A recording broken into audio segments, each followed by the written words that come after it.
Hi everyone, it's Tarnished Treasures and I have my weekend thrifting haul.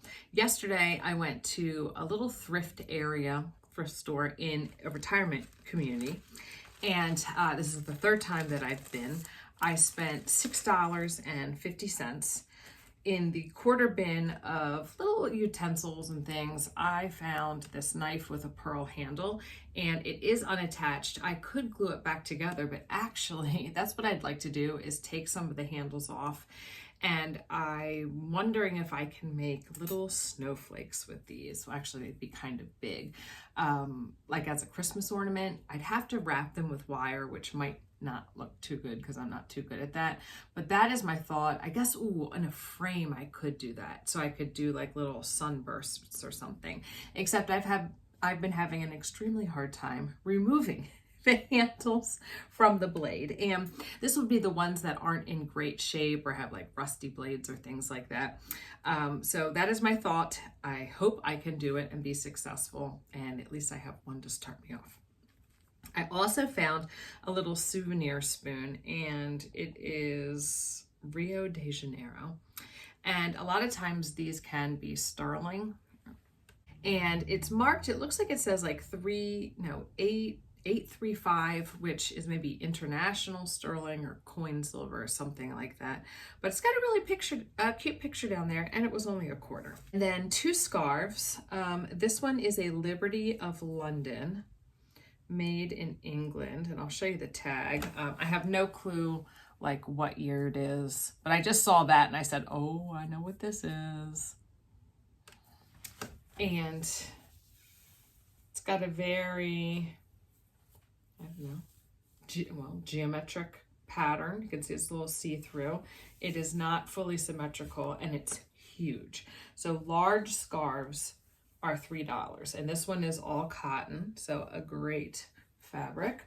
And then an all silk one, and this one is Jean Paul Gaultier, and it says Paris on it. And it says it's 100% silk, made in Italy. And this has this yellow and black pattern, and then like an animal print. And it says Jean Paul Gaultier right in the center. Very small. So I purchased from one woman who had amazing prices. So the jewelry said 10 cents a piece, but then she just said, how about $1 for everything, which is fine. Like, I don't want to deal with 70 cents and change. I picked up this necklace for that piece right there. I really like those three-dimensional flowers that are flat on the back so I can attach them to things. And then I got this piece, and it's marked Cookie Lee, has mother of pearl, just some beautiful details. And then she had a lot of these that were marked at 50 cents. Her prices were amazing. Originally $3 from Target, so I got this to put in my gift drawer for Christmas. After that yard sale, I had plans to meet a woman from Marketplace to purchase this. I paid $20, and it's the perfect size. I'm glad it's not any bigger, so I can fit it in with my displays or on the wall. And it is cultured pearls, different iridescent shells with some labels and pearls. That one does appear to have a crack, and that one, this little piece is loose, but it's not too noticeable. And I'm not going to take it apart because this is how the back looks. And with my love of scientific things and pearls and shells, I just, it's meant to be in this room. Actually, skipping ahead to my last find of the day, it is this book, and it's by Kari Meng, French general. I believe that the backstory is her grandparents' parents had some type of store, like a haberdashery store in New York, and she has all of the old stock to sell, and then has created these books with ideas using the old millinery, flowers, ribbons, beads. I could be totally wrong and mixing her up with someone else, but I think that's what it is. So I received a book as a gift via YouTube probably about 5 or more years ago, and it's amazing. I'm not going to stand up to get it, but it is by her. It says French General, and I mean the pictures, the collections, it's to die for. So she has a few more books, and I was recently going to buy them, and I guess I forgot. So when I was at the store, I saw the book, so I grabbed it. It was $10. If I had waited a little bit longer, it would have gone down. But I think that was actually a better deal than I could find on eBay, because that's where I normally look. And a lot of times they'll have these books for like $5 and free shipping. But I think this was fine. And, it was right there. And I got to bring it home. Look at these pictures, just like the mood boards, the collections, and she's got ideas in there. And there was some ideas for paperweights that I really liked. So there she is. So I'm only going to say this for a second because I'm thinking about the first book that I received that was a gift from someone on YouTube. For a long time, I have not received packages for many reasons. And one of those many reasons is not having a P.O. box to send things to. And I'm not even going to get into all those details. Well, yesterday I went to Janet's house, and I've mentioned Janet on this channel many times. She's the assemblage artist Parts to Pieces, and you can find her on Instagram, Etsy, Facebook. I think those are the main places. So I went to her house, and I'll include a few pictures right here of her mantle and a little bit of video. Just beautiful for the upcoming season of spring and summer. She also has a discount code right now for her assemblages on Etsy, so I will link that in the description box. But I was at Janet's house yesterday, and she gave me a few things, but someone had sent her some packages who watch my videos and follow her, and the woman, very, very kind, said, please share the boxes with me. So I went over to Janet's to pick out some things, and Janet had mentioned that if anybody wanted to send me a package, they could send it to her. And I thought that was very kind of her, but there'd be some stipulations with it. I'm a little leery of some things that kind of happened to cause me to stop accepting things. But I thought that was generous of Janet. And I am not asking for anything. Don't think that's the reason I'm saying this. It's just that people have reached out and seem disappointed when I have to say no, thank you. But there could be a possibility that I start accepting again. I'm a little nervous announcing that, but I thought that was really kind of Janet. So let me show you actually what Janet gave me.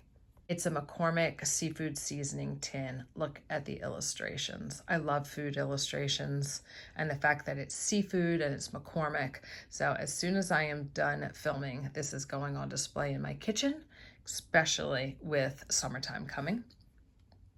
She gave me a kilt pin that is a thistle with a purple stone. So that will go with my collection.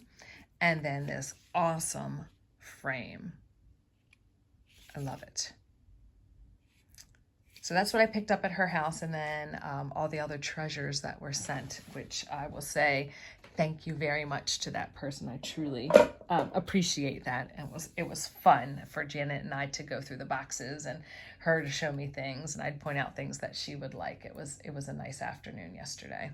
For $2, I picked up this box with paper dolls. I haven't opened it yet, so let's see what's in there. The cellophane was ripped and a little dirty, so I just pulled that off right now. And it looks like we've got little cutouts. Like Sugar is the name of this girl. Sugar. I think that's a great price because there was an antique mall that I used to go to. It's closed now. And I would find these there, sometimes for a great deal like this, and other times very expensive. For $1, she had these earrings styled by Accessacroft, little rhinestones, and it has a Stewart's tag on sale for $39. So I will definitely be keeping these. Probably, I don't really have like a rhinestone clear rhinestone jewelry display, but maybe in one of my little jewelry boxes. In a Bon-Ton box, and I used to shop at that Bon-Ton because it was at the mall where my grandmother was, for $3. Crystal necklace. I just love that it's in that box. This box or bag, hankies, $3 for all. So I didn't even open it because I saw the Christmas box here and I thought that is worth it. I saw a note written on one of the other boxes and this just, it makes it all worth it. So a silk hand drawing, this hand painted handkerchief. This box. It'll be interesting to see if there's anything hidden under there. This feels a little on the heavy side. Who knows? I'm sure the lady went through everything, but still, there could be a little treasure. Or more than one. Okay, a little blue one. We have a blue monogrammed one with an R. Matching. I'm betting 3 of the same, so that's probably what came in the box. Yep, 3 of them. No tags or price tags though. And that box is in really good condition. Clean, good colors on it. Nice. So that I love. And then look at this note. Xmas 1936. It almost looked like it said Thomas, but it says Christmas 1936. James S. Sutton, West, 7 West 42nd Street, New York. Okay, let's see. Inside of the box, we've got some pink. It's really pretty. And we've got blue. Okay, very nice. Just the way it's folded, you know, they were never used, which is crazy that if that's what came in this box, it sat there for about 90 years. And then this one, that could be glued down. And another one that was never used because it looks, you know, it's folded to make it look like her skirt, still attached.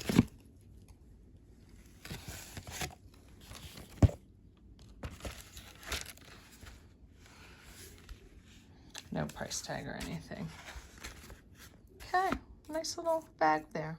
This lot was $5. I'm hoping that a little Clorox wipe will brighten that just a bit. But I have 2 other tins that I put out in the fall, and this one is a leather saddle soap.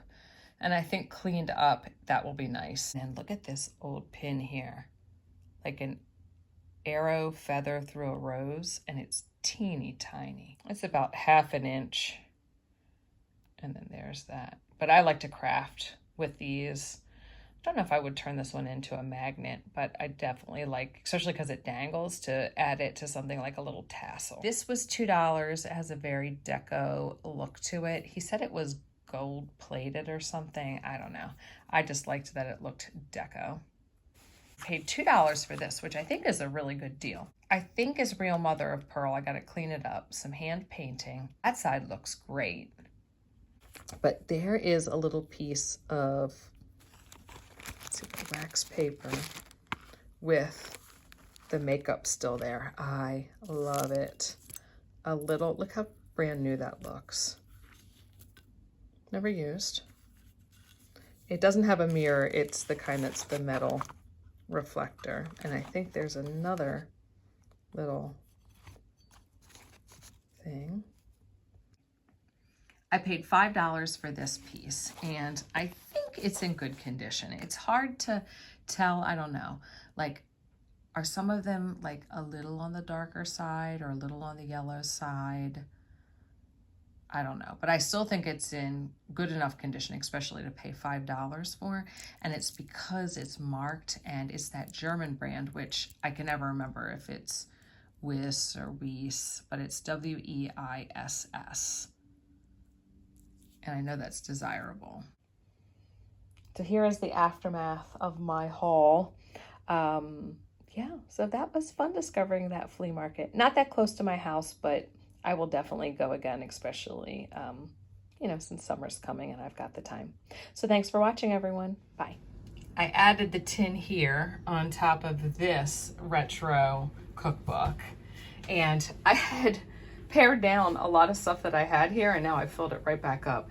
And the sculpture of cream cheese on bagels that my daughter made is here as well. Hi, bud. Hi. I wiped the tin down. I wonder if I put a little varnish on it, but I'm just gonna leave it how it is. And this is where I have my fall and Halloween decorations.